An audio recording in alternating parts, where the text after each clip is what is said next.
អូខេសួស្តីបងប្អូនទាំងអស់គ្នាឥឡូវគឺយើងបន្តនៅវិញ្ញាសាមុខជាភូមិវិទ្យាទៀតហើយដែលជាវិញ្ញាសាតពីវីដេអូមុនហ្នឹងហើយយ៉ាងម៉េចហើយបងប្អូនដែលត្រៀមនឹងប្រឡងបាក់ឌុបខែសីហាខាងមុខនេះត្រៀមខ្លួនប៉ុន្មានភាគរយហើយមុខវិជ្ជាភូមិនេះបានចាំប៉ុន្មានសំណួរដែរហ្នឹងហើយឥឡូវគឺមកចាំយូរគឺយើងចូលមកកាន់នៅវិញ្ញាសាយើងទាំងអស់គ្នាដែលសំណួរទី1នេះគេឲ្យយើងចូលរៀបរាប់ពីទីផ្សារសំខាន់ៗរបស់កម្ពុជាតើទីផ្សារណាដែលមានបរិមាណទឹកប្រាក់ច្រើនជាងគេហេតុអ្វីខ្លះអញ្ចឹងយើងធ្វើការឆ្លើយទាំងអស់គ្នាទីផ្សាររបស់កម្ពុជាមានទ្វីបអាមេរិក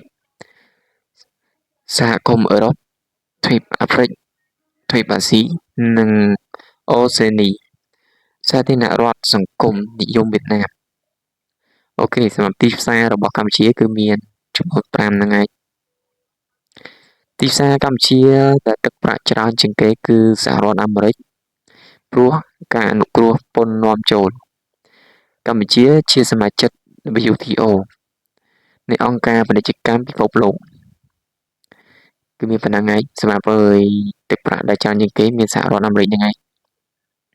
ឥឡូវយើងចូលមកកាន់សំណួរទី2ទាំងអស់គ្នាតើជនជាតិដើមតាំងទីដំបូងនៅលើទឹកដីសហរដ្ឋអាមេរិកគឺជនជាតិអ្វីជនជាតិដើមដែលតាំងទីដំបូងនៅលើទឹកដីសហរដ្ឋអាមេរិកគឺជាជនជាតិស្បែកក្រហមជនជាតិឥណ្ឌាស្បែកក្រហមឥឡូវយើងចូលមកកាន់សំណួរទី3ឧស្សាហកម្មបញ្ញាសហរដ្ឋអាមេរិកដែលផ្ដល់ស្នាដៃវិសេសជាងគេគឺឧស្សាហកម្មផលិតអ្វីហ្នឹងហើយយើងនឹងធ្វើការឆ្លើយដល់គ្នាហើយសំណួរនេះដែរគឺខ្ញុំដកស្រង់ចេញពីវិញ្ញាសាចាស់ៗទេដែលជាវិញ្ញាសាដែលប្រឡងឆ្នាំអំឡុងឆ្នាំ2000ជាង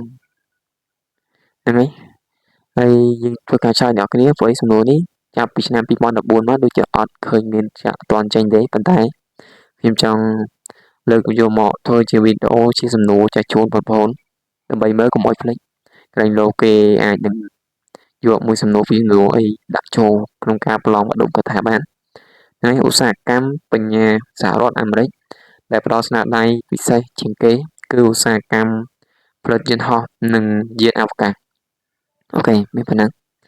ឥឡូវយើងចូលមកកាន់សំណួរទី4ទាំងអស់គ្នាហើយអ្វីបានជាបញ្ហាបរិភោគមិនគ្រប់គ្រាន់ចោតខ្លាំងចំពោះប្រទេសកំពុងអភិវឌ្ឍតើបញ្ហានេះផ្ដល់ផលប៉ះពាល់យ៉ាងណាខ្លះចំពោះកុមារតើមានដំណោះស្រាយយ៉ាងណាខ្លះចំពោះបញ្ហានេះចឹងនេះគឺសួរពីបញ្ហាចោតការប៉ះពាល់ដំណោះស្រាយហ្នឹងហើយគឺមានតែប៉ុណ្្នឹងហើយយើងធ្វើការឆ្លើយមកការបរិភោគមិនគ្រប់គ្រាន់ចោតខ្លាំងចំពោះប្រទេសកំពុងអភិវឌ្ឍបណ្ដាលមកពីចំនួនប្រជាជនច្រើនលើសលប់តែមានកំណើនប្រជាជនគឺតែតែមានការខ្វះខាតនៅចំណីអាហារកំណើនផលិតកម្មមានល្បឿនយឺតការផលិតយឺតកំណើនផលិតកម្មមានការផលិតល្បឿនយឺតហ្នឹងហើយគឺប្រទេសណាក៏ដោយគឺឲ្យតែមានចំនួនប្រជាជនច្រើនគឺតែងតែខ្វះខាតហើយណាដូចចូលមកជាសាយមួយសារខ្ញុំប្រហែលថ្ងៃខ្ញុំអត់សូវស្រួលខ្លួនហើយសលេងយើងស្អកតិចឯងផលប៉ះពាល់ចំពោះកុមារគឺកើតជំងឺខ្វះជីជាតិធ្វើឲ្យកុមារស្លាប់ច្រើនសុខភាពទ្រុឌទ្រោមការវិវត្តរាងកាយនិងសមត្ថភាពខាងបញ្ញាមិនពេញលេញការរៀនសូត្រខ្សោយ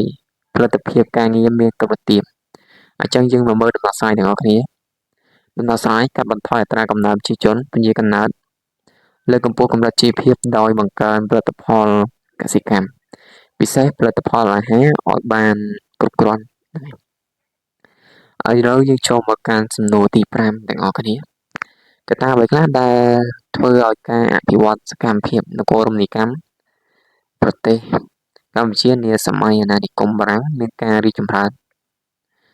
កត្តាសំខាន់ដែលនាំឲ្យមានការអភិវឌ្ឍនគរនីកម្មនៅកម្ពុជាសម័យអាណានិគមបារាំងមានការរីកចម្រើនគឺ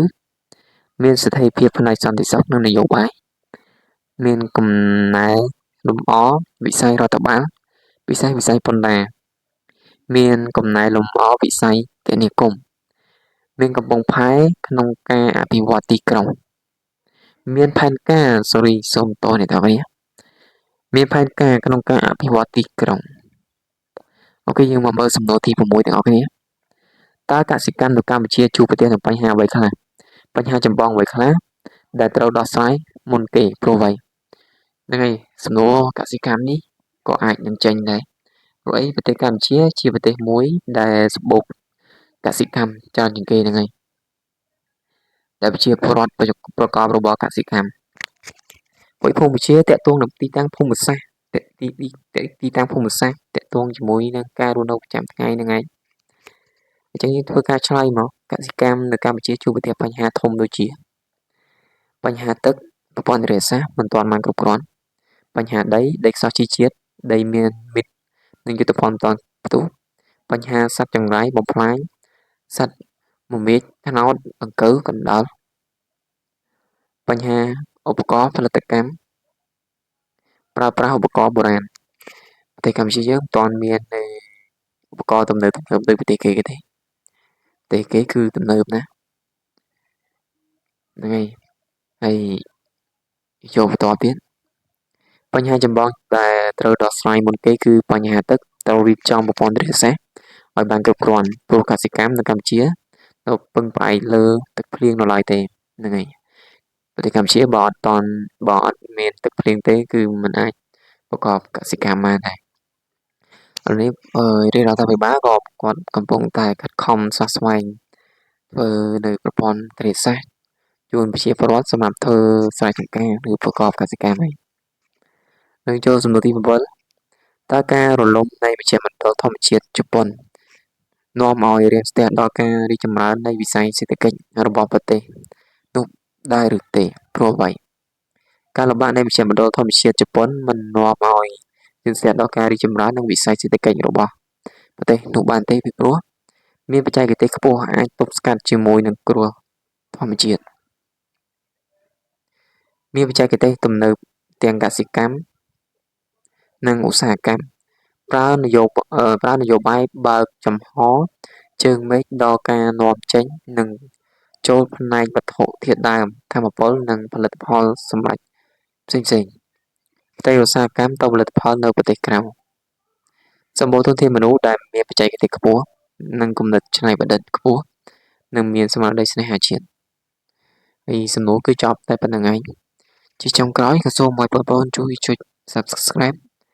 និងសញ្ញាកណ្ដឹងម្នាក់មួយដើម្បីទទួលបានវីដេអូថ្មីហ្នឹងហើយជាចុងក្រោយក៏ជូនពរបងប្អូនទទួលបានប្រឡងទទួលបាននីតិល្អនៅមុខវិជ្ជាដែល